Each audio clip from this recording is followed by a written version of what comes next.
Throughout history, humans have looked up at the sky, wondering what lies in the heavens above. Are we the only ones? Is there anyone else out there? As our knowledge of science and technology grew, we became able to look farther than ever before. We saw planets, stars, and even other galaxies, but no life. We wondered what other planets in our own solar system might be able to support life. What we know of biology says that liquid water is necessary for life, and so we searched. It wasn't until recently that astronomers seriously pondered the idea that liquid water, and therefore life, might be present on the moons of a Jovian planet. First, there was Titan. It is the only celestial object other than Earth to possess clear evidence of chemical, organic structures. In 1981, astronomers detected significant amounts of methane and other organic gases in the atmosphere of Titan.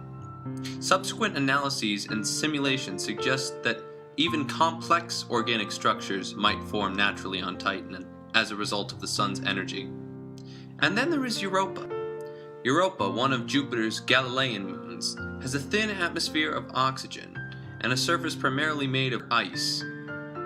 It is believed that under Europa's thick ice surface, there's an ocean of liquid water.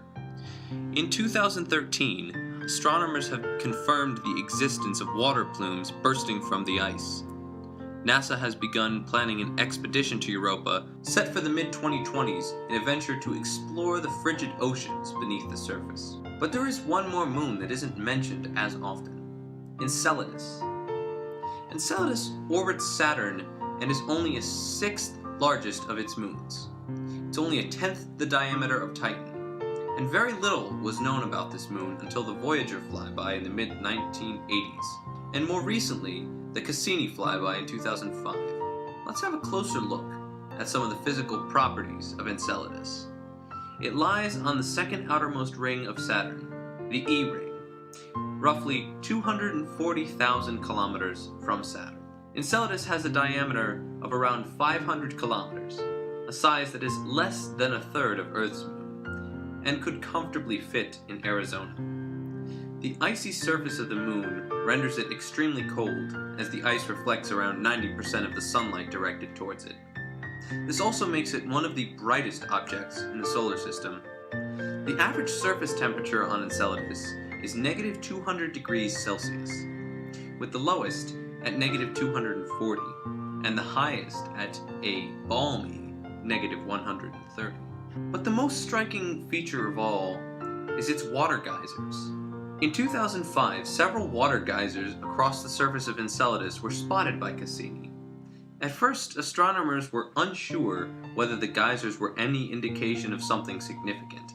But in 2014, they revealed that the existence of the geysers and their thermal signature suggested the existence of a large subterranean ocean. Heated in the southern polar regions by tidal flexing, within a matter of only a few years, Enceladus has become one of the most likely places in the solar system that might harbor extraterrestrial life. Tidal flexing is the process in which a body's gravitational force causes a change in another body's rotation and orbit. This change leads to a loss of kinetic energy to heat through friction. Tidal flexing is often the cause of tectonic activity in Jovian moons. It is a vital process that enables the internal generation of heat in otherwise cold, dead moons. Not only that, astronomers detected trace concentrations of sodium and organic compounds within the geyser droplets, implying that the underground ocean is salty and potentially contains chemicals conducive to life. Just what makes Enceladus so likely to contain life? Let's return to Earth and examine the Antarctic Ocean. Until recently, it was believed that the Antarctic was barren, devoid of life. However, underneath the ice, there's a plethora of microecosystems made up of thousands of small pockets of bacteria, plankton, and microscopic animals, adapted perfectly to survive in the cold, briny depths. These life forms, called extremophiles, not only survive, but thrive under environments that would be lethal to other creatures. In the case of Antarctica's extremophiles, their environment consists of an ocean so salty it remains in liquid state at 20 degrees Celsius below freshwater's freezing point.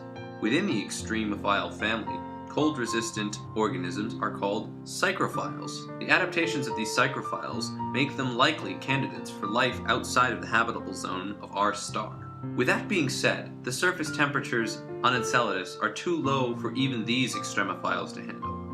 The average surface temperature of Enceladus is estimated at approximately negative 200 degrees Celsius, but astronomers believe that the ocean that lies beneath the ice may be significantly warmer. The lack of impact craters suggests that the moon is geologically and volcanically active. Paired with the gravitational tidal heating, the ocean floor of Enceladus may well be comparable to those poles on Earth.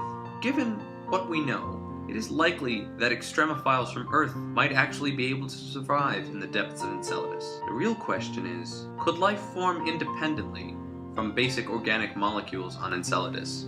Could there be organisms thriving in its cold, dark depths this very moment? For now, we can only speculate and imagine what we might find there. There are currently no missions planned for Enceladus, but we could be only years away from finding confirmation of extraterrestrial life on our cosmic doorstep. We are on the brink of being able to say for the first time in human history that we are not alone in this vast, profound universe.